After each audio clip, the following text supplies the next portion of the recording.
Hello again. Welcome to another edition of Media Watch. I'm your co-host, Eric Tait. I'm Bob Anthony. Good to see you, Eric. Always a pleasure, Bob. Ray Peterson is under the weather, so he's not with us for this session, which is being brought to you by the good graces of EVT Educational Productions, Manhattan Neighborhood Network, and Zoom's facilities.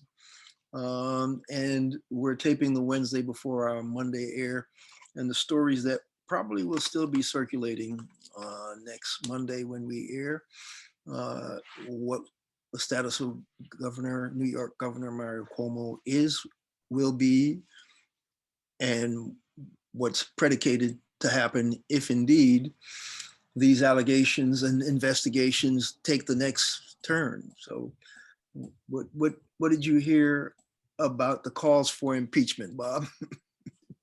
Well, there are plenty of them, to put it, to be conservative.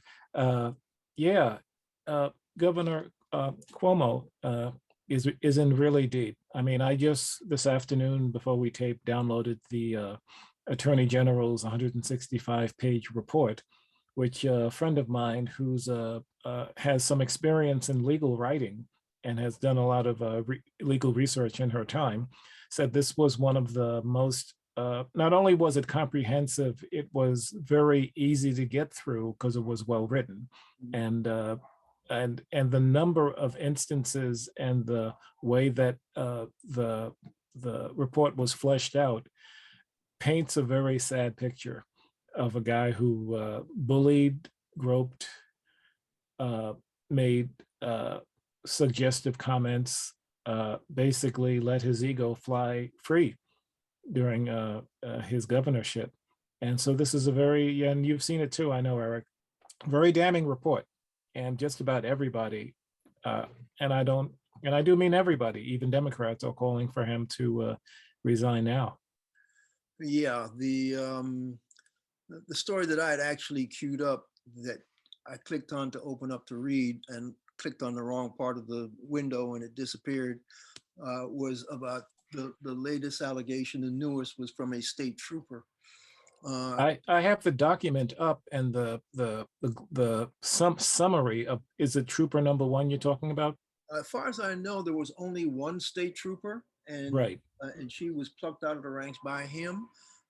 And if you want to quote a little bit about what her testimony, that basically was so egregious. I'm sure that when they heard this last allegation, because hers was the last that became public as a result of the investigation. Okay. Go ahead. I mean, the summary is very, very curt. Trooper number one, on one occasion in an elevator, the governor ran his finger down the center of trooper number one's back from the top of her neck down to the center of her spine while saying, "Hey, you." And at an event on September 23rd, 2019, the governor touched trooper number one on the stomach, running his hand from her belly to her right hip while she was holding a door open for him. Now that's just the quick summary. Yeah. The report itself, I hate to use the word flesh, but yes. Speaking of a female body, flesh, yes. Right? I mean, it describes in detail what happened, and I'll zip back to it, see if I can pull something else out. But in the meantime, yeah, the report is extremely damning and extremely detailed. I forget the exact number of. I think 11 women, and we don't really need. Those two quotes are significant enough for folks to get the gist. I think so. I think so. I mean, there were thousands of pieces of evidence. I forget the exact number. Yeah. It was just very comprehensive, very detailed, and as you said, very well written report. And we will say in his defense of himself, which he did a pre-planned video, he says, "I've never done anything inappropriately, touched anyone inappropriately, etc." And so therefore they say innocent until proven guilty, supposedly in the US of A. We know that doesn't always work. But anyway, to stay with the governor, the calls for impeachment are loud and clear, but even stronger calls for immediate resignation, including from Joe Biden, the Speaker of the State House, Carl Hastie, New York Legislature Speaker, Republicans and Democrats. And one report I saw was there was not one voice of support for the governor as a result of this report, except from family members. That's one report that I saw.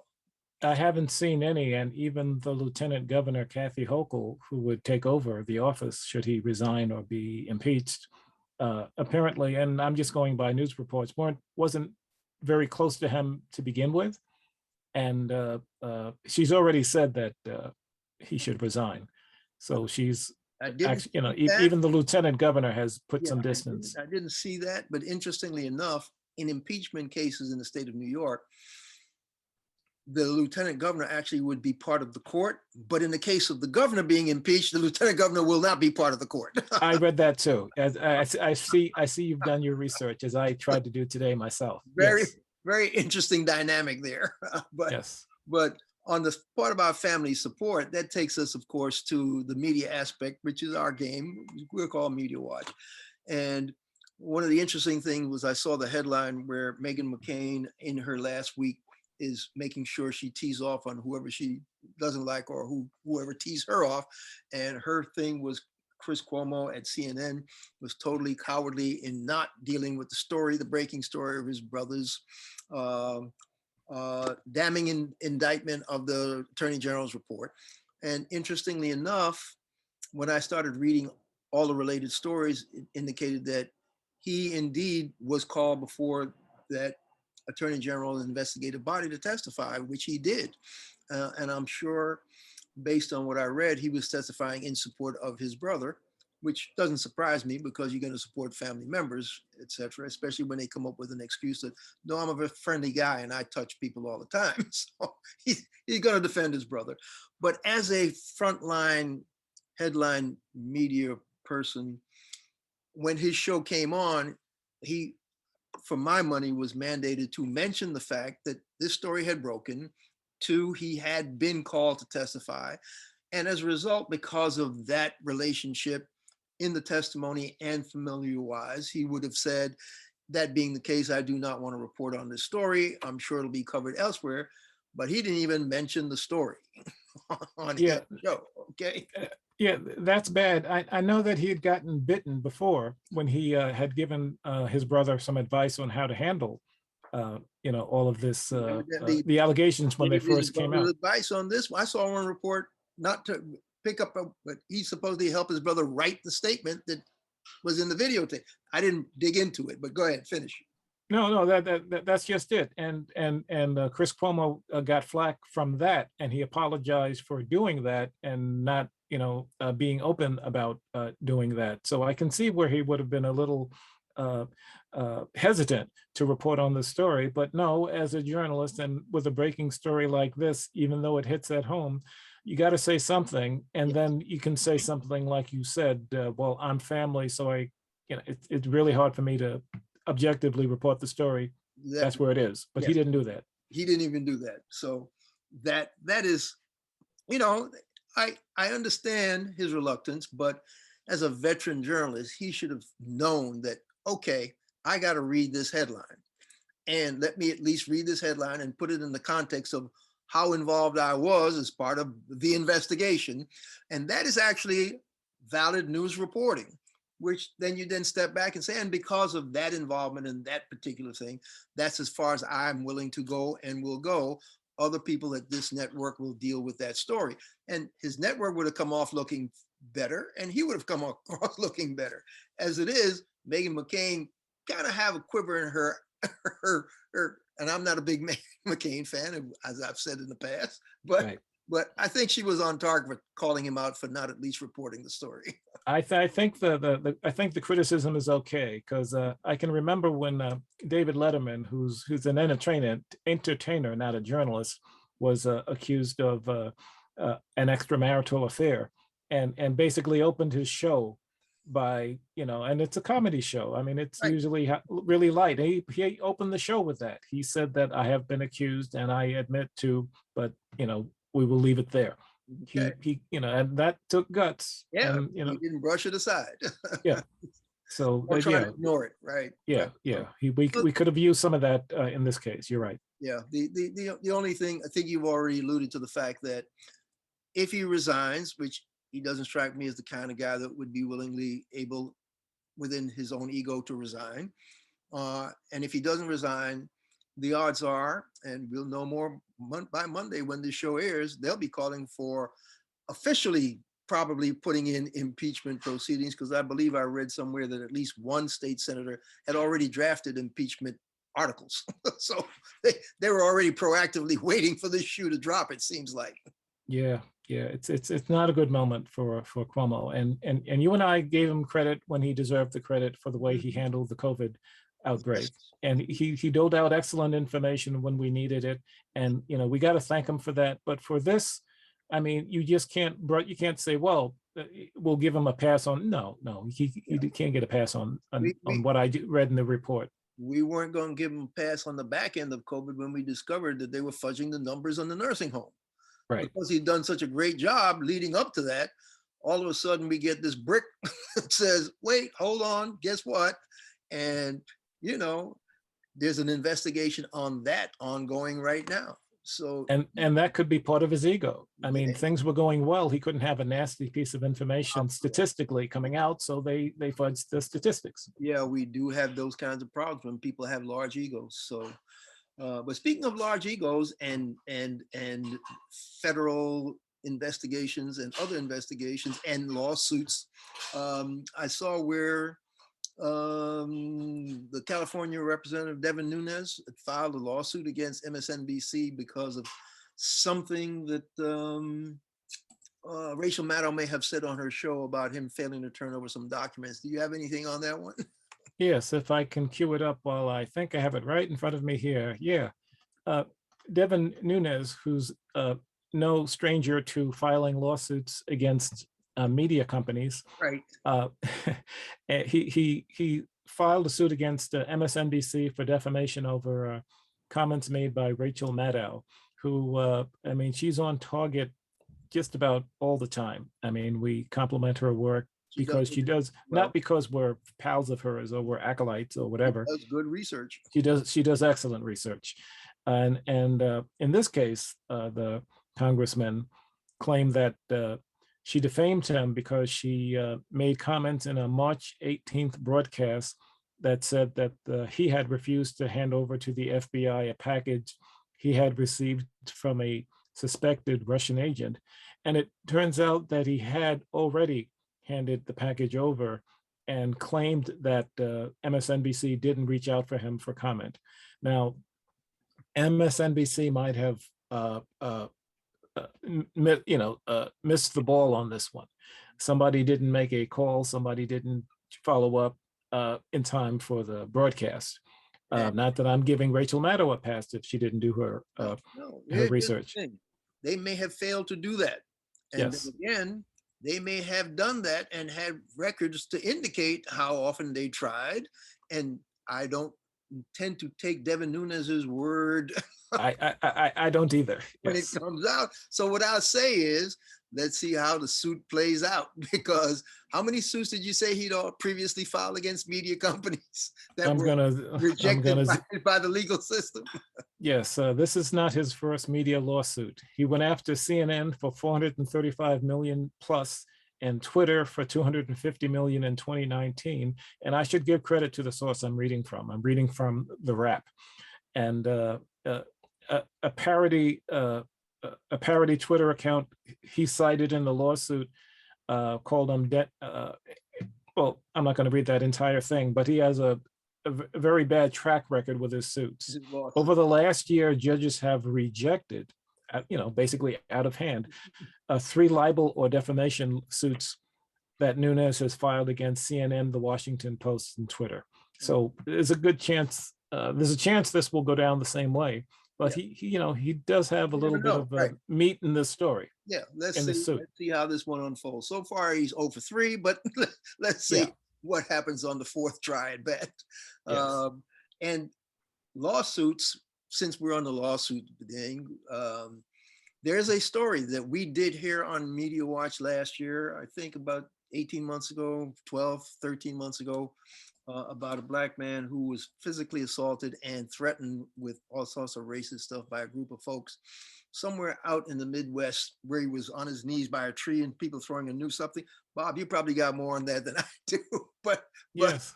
but the reason I'm raising it is because that individual called attention to this assault, and charges were filed against the people who basically were attacking him racially and otherwise.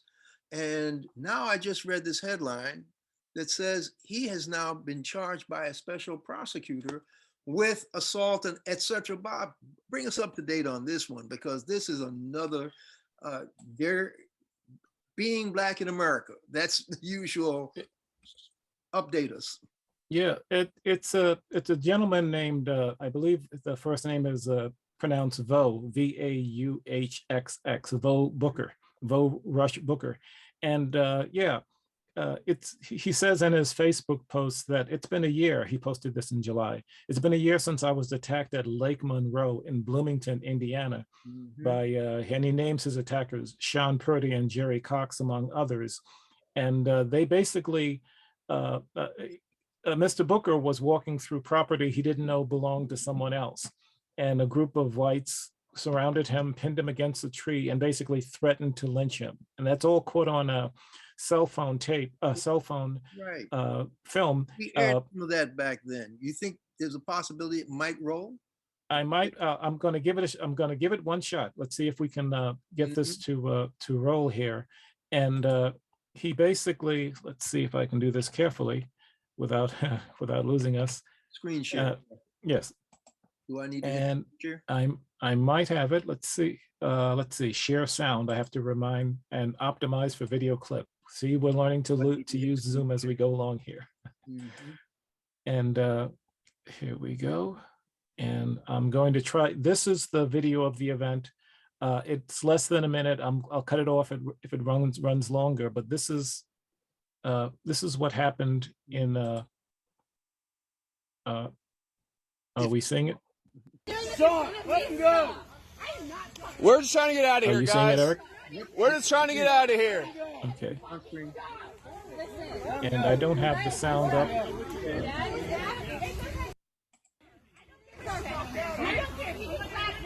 And you can see, you can barely see him. He's pinned up against the tree.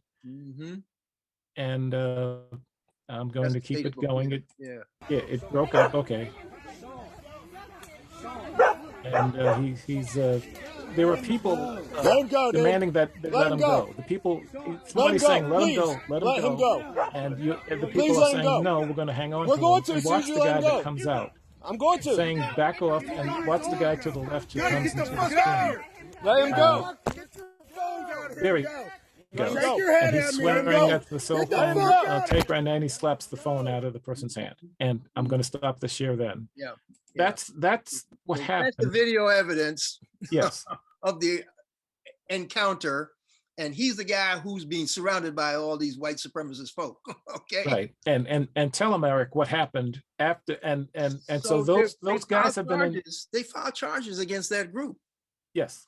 And there were whatever racial intimidation, some sort of physical assault, right. and the case was being not only prosecuted locally, but the FBI started to investigate this as a possible hate crime.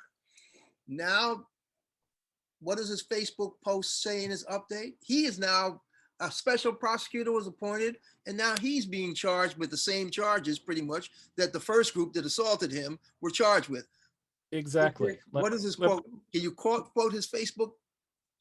I can, I'm attempting to go back. Yes, I'm attempting to go back to that page right now. Yeah, the I don't even want to say interesting. The charade of it all is a special prosecutor decided with no new evidence that, never mind the charges that were filed initially against those attackers, she was going to now charge him with the assault and maybe intimidation, some other felonies or equally serious charges that the original group were charged with. And so Yes. this man is now faced with having to defend himself. The local NAACP has called it something like vindictive prosecutorial misconduct or something to that. Yes, I mean, and I'm paraphrasing. I can read what what the victim posted on his Facebook post. Go ahead. He updated it July 29th. In an outrageous act of punitive retaliation and prosecutorial vindictiveness, Special Prosecutor Sonia Learcamp has decided to charge the victim, Bo Booker himself. But why now? These charges don't stem from any new investigative discoveries or shocking revelations. Make no mistake, this is an attempt to drag Mr. Booker back to the hanging tree. And he's been charged, right, they're trying to charge him with a felony for, it's stunning, this reversal. Yes, a stunning reversal. That's a good phrase to use. And the NAACP is trying to help him fight this stunning reversal of prosecutorial and possible prosecutorial misconduct, which I don't have proof of. I'm just saying it sort of smacks of something along those lines. But the FBI was investigating the original charges. So at some point, there's going to be some reconciliation or denouement on that FBI investigation. And so we'll need to revisit this story to see how this actually transpires and what the outcome turns out to be. Would you like a quick flash of his GoFundMe page for the fundraising they're doing to try to help him? If it'll pop up there so folks can see it.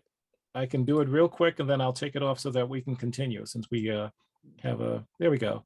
People can just search for that name, Justice for Bo Booker, on GoFundMe, and you'll see the link, since it's a little bit hidden here, of if they care to help him. And as you can see, he's already raised $25,000. So need more than that. Yes. Yeah. Good luck to him on that one. Yep. I just thought it important that we share that. Yep. But good. Good point. Where we are on time, because I think we need to take a look at the Colorado case, right? Yes, and we have 5 minutes. Okay, we go to the Colorado case. Yes.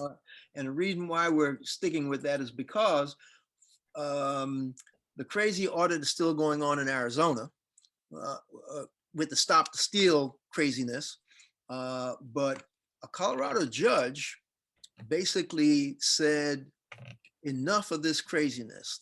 And the lawyers that filed a crazy bogus lawsuit in the state of Colorado were brought up on charges pretty much and reprimanded. What's the right phrase, Bob? Sanctioned, I guess. That's it, sanctioned. And the judge basically sanctioned them for filing what he termed a bogus lawsuit that they knew was bogus when they filed it.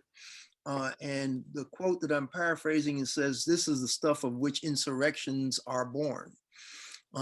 This kind of crazy, bogus, big lie.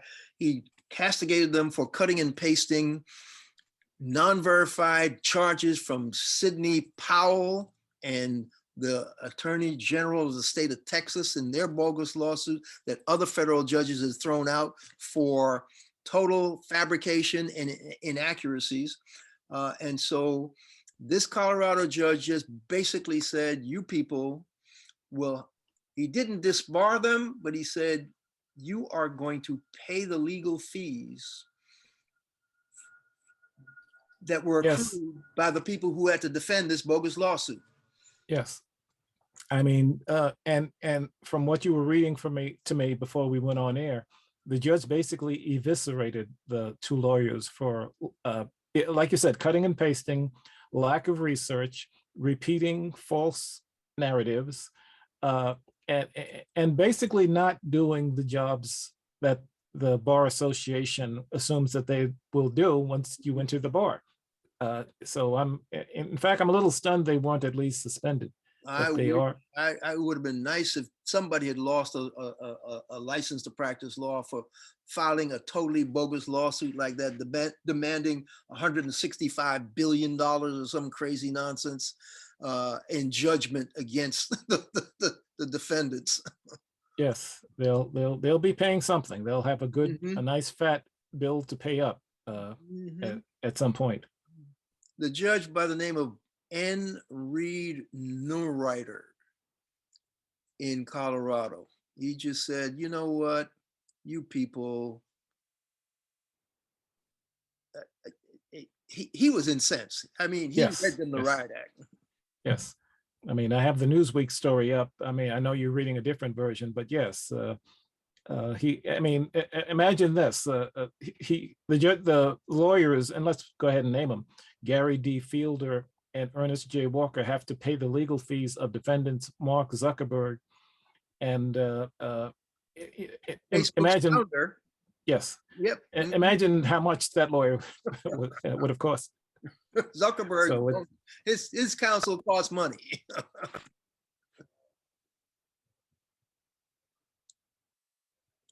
So yeah, the big lie is still being pushed in Arizona, and the little time that we have, I which is wish, about a minute, minute and a half. I wish there were some people who were pushing to have all of these bogus lawsuits and lawyers who fronted them not just sanctioned, but actually brought up on disbarment charges, because they knew they were perpetrating a big lie and they helped push the big lie.